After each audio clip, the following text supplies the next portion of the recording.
Hello, everyone, and welcome to this week's edition of the Jack Swarbrick Show. Jack is out of town this week, spending time in New York for a speaking engagement and to attend the National Football Foundation and Hall of Fame induction dinner at the Waldorf, where former Notre Dame receiver Tom Gatewood was inducted into the Hall of Fame. So I'm going to slide into Jack's chair this week alongside Notre Dame captain, the Fiesta Bowl bound Joe Schmidt. Delighted to be here, Joe. Hey, welcome, man. This is it's going to be fun. Yeah, it's going to be a great time. You got rid of Jack, got another Jack in, and we're changing the graphic as we speak. Actually, we're really going to change the graphic. Yeah. We always joke around here that Jack Swarbrick is capital Jack. I'm little J. Hey. I'm lowercase Jack. Hey, it's I'm okay. You want to know who the guests are? Tell me. The guests, somebody you know, Isaac Rochelle will be here. Oh, wow. Isaac, I'm excited. So you play behind him, so you don't have all the secrets. Yeah, no, I think there's some secrets I do have about Isaac, so we'll see how that goes. And a guy you know a little bit, Steve Vastoria from Notre Dame men's basketball. Can't wait. So this should be fun. Yeah, it's going to be a great show. Right now, I got to ask you, you've been a big hit on this show. When they first approached you about hosting a show with Jack Swarbrick, what was your initial reaction? Well, I was approached during football camp, actually, at Culver, and our SID, Mike Birch, came up to me, said, hey, Jack wants to know if you want to do, maybe want to do a radio show with him. He's been doing it for, some time before this. And I didn't, at the time, I was pretty tired, and I was like, I don't know, man, we'll see how much work it is, whatever. And so I ended up coming in and meeting with Jack. One thing led to another, and I was really fired up about it. So it was a good time. I'm glad I decided to do it. Now, obviously, at this point, and even at that point in your college career, you'd been interviewed hundreds of times. But had you ever been on a show? Had you ever done broadcasting like this? No.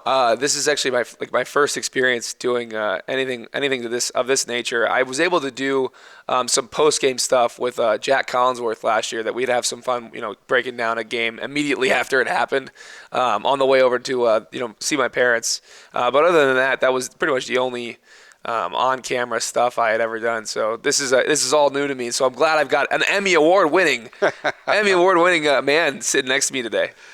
You're very inquisitive, and that helps in this. You're a good interviewer. Where did that come from? Have you always been somebody who asked a lot of questions? I think so. I think going back to when I was a boy, I was always quizzing my mom on something. I think I'm just interested in how people get to where they want to go. The way things work, whatever that might be. I'm always trying to learn something, and so I think maybe it was my mom growing up, kind of quizzing me on stuff in the back of the car to get me to stop talking, and I kind of learned how to do it from her. But I think it's just kind of been something I've always done. It's a lot like playing sports. The first time we had you do the show, kind of like the first time maybe you got the starting linebacker slot, and people are all, hey, you can do it, Joe. And the coaches are like, oh, I guess he can do it. That's the same reaction we had after the show. We're going to have a student athlete. It's an hour. Is it going to work? That's a long time. And then at the end of the show, we go, oh, he's got this. So you had no faith in me. You had no faith. No, it's not as easy as it looks necessarily, especially if you haven't done it. And from what I'm saying is from the very first show, it was like you were an old pro at it. How did you feel going in? Were you nervous? What was the most difficult thing, if anything, about hosting an hour radio show? I think that the stuff that you don't think about when you go on to something like this, and you're the guy asking the questions, is that there's a lot of research you have to do before. You have to understand who's coming on your show, things about them, maybe some stories, talk to some of their friends. You want to make sure you're completely up to date on what they've been doing. So, whether that's Steve or Isaac, you want to know how they did in their last game, the last 10 games, understand their team.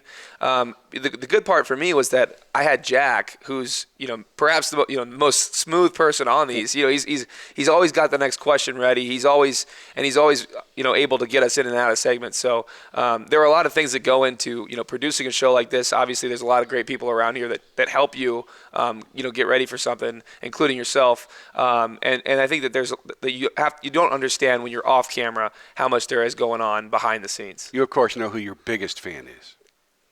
I don't. I ran into your mom. Oh, yeah. She definitely is my biggest Not fan. only does she love what you do on the show, this is what she wants you to do for a living. She does. Yes, but I know you have a slightly different idea. Hey, we'll see. I'm trying to stay open as open as I can. I never even really thought about this until this year. So it's been a blast being on the show and hanging out with you, Jack, and Jack Swarbrick, and everybody else in here. And this is really a great office, and I love what they do in here. So Over the years, you and I do run into each other and chat off the air on occasion. I do know that you're kind of leaning in the direction of what one of really the volunteer assistants does now. I mean, it's unbelievable that Pat Eilers is a volunteer assistant.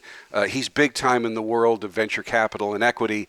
And I know you're kind of being drawn in that direction. Yeah, so I've actually had, for the last year, I've been interning in the Notre Dame investment office where they manage our endowment. And that was another thing, kind of like, the media stuff that I'm doing now, is that I wasn't finance undergrad, I was a management undergrad. And really, I'd never really had that kind of exposure to that side of business.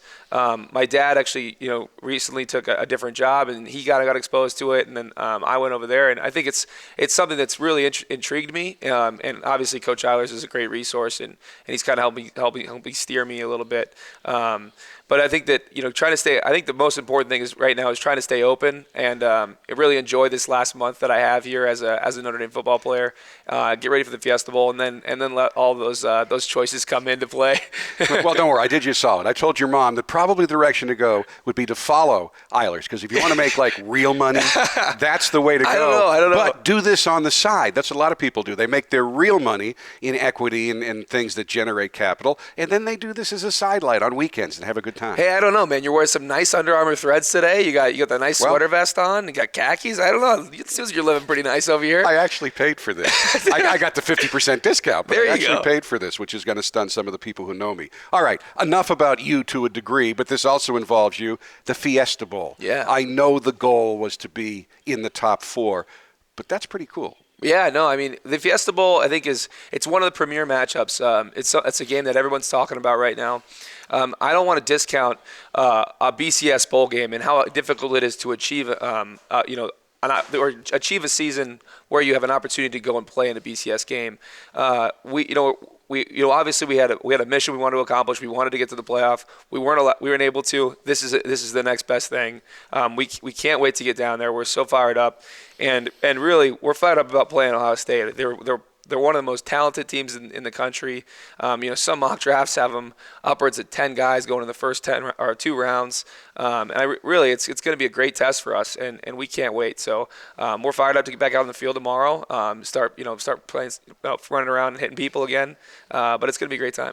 And you guys are pulling your weight in this too. This matchup has more NFL prospects than any of the other bowl game matchups. Yeah, and really, I think that's why people are so excited about this game, is that, it's the last time they're going to be seeing, a lot of these draft-bound prospects playing college football.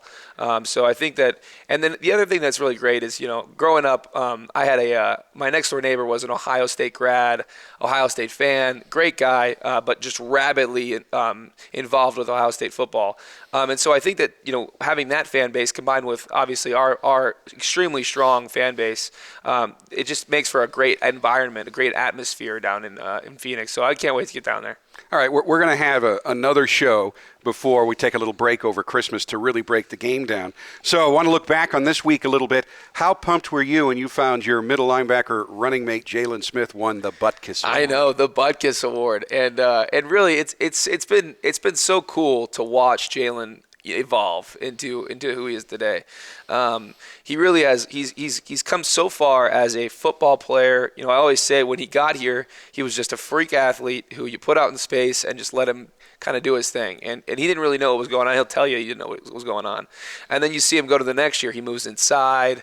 There's a lot more nuance to what he's doing as a football player. And then you see how he's adjusted in that first year. But he really wasn't comfortable there. And a lot of what I was doing was trying to get him comfortable. And then this year, it's like the gloves are off. He knows exactly what's going on all the time. He's one of the smartest guys on the football field. He understands what an offense is going to try to do to attack the defense that we're in, or attack him per se, because he is so good that offenses are trying to get him out of the play. And really, he's been exceptionally productive when opposing teams know that he's one of the most productive guys on our side of the ball. So what he's done has been incredible. And it's so fun to play next to a guy like Jalen Smith. It's an amazing opportunity. Now, did you know he won the high school Butkus Award as well? I did know that. Yeah, I did know that. I remember when he came in as a freshman. I think the first week he was here, I remember having a few conversations with Dan Fox about that, like, wow, this guy should seriously be in the NFL already. And then we learned he won the high school buckets. We were like, yeah, this is starting to make more sense as we go along. You know, there's only 2 players in history who have won both the high school and the college Butkus Awards. Do you know who the other one was? I'm gonna throw a stab out here. I'm gonna guess Manti. Yeah. Oh yeah. Did you not know that? No, I didn't. It did seem like it would play. Yeah, right here. Absolutely. And Notre Dame's, I think, the only school that has that. Well, obviously, because they're the only 2 who have ever done it. There you The go. award starting in 1985. Another one of your colleagues won an award. Ronnie Stanley won the 2015 Polynesian College Football Player of the Year award. And this is actually a big-time award. He beat out DeForest Bucker of Oregon, Zoe Cravens of USC, wow, Kaimi Fairbairn of UCLA, and Juju Smith-Schuster of USC. So he beat out, quote-unquote, skill. And I know linemen hate this, and they really should, skill position players. I know, really, and that's amazing to me because, you know, I think Ronnie is completely deserving of this award. He's one of the best tackles in the country, and he's incredibly hard to go against each and every day. But you know, I think that, you know, a lot of the times these awards are going to people that, you know, produce the big play, produce the stat line. You know, whether that's, you know, Juju Smith-Schuster at USC, you know, constantly making big plays with this, you know, on the offensive side of the ball, or Sua Cravens creating touchdowns on defense or turnovers. I think that it's amazing to see, and you know how good Ronnie really is, to see him win that award, and really hats off to Ronnie, and it's a great accomplishment. Well, I always have stats, even for offensive linemen. Ronnie finished with a 97.3 pass block success rate, and the Notre Dame offense also averaged a modern school record 5.76 rushing yards per carry. That's pretty good. I was going to say, so those stats for our offensive line are really interesting, and it's one of the reasons they're up for the Joe Moore offensive line award. As a unit. And I think that, you know, it's the inaugural year of this award, and I can't think. I'm gonna plug our offensive line. I can't think of a better offensive line in the country. I mean, we've played against some of the best, and really I think that our offensive line is right there. And I give our offensive line the nod each and every time. And you could say that, you know, Ronnie's obviously on the left side, the left tackle position, one of the most challenging ones.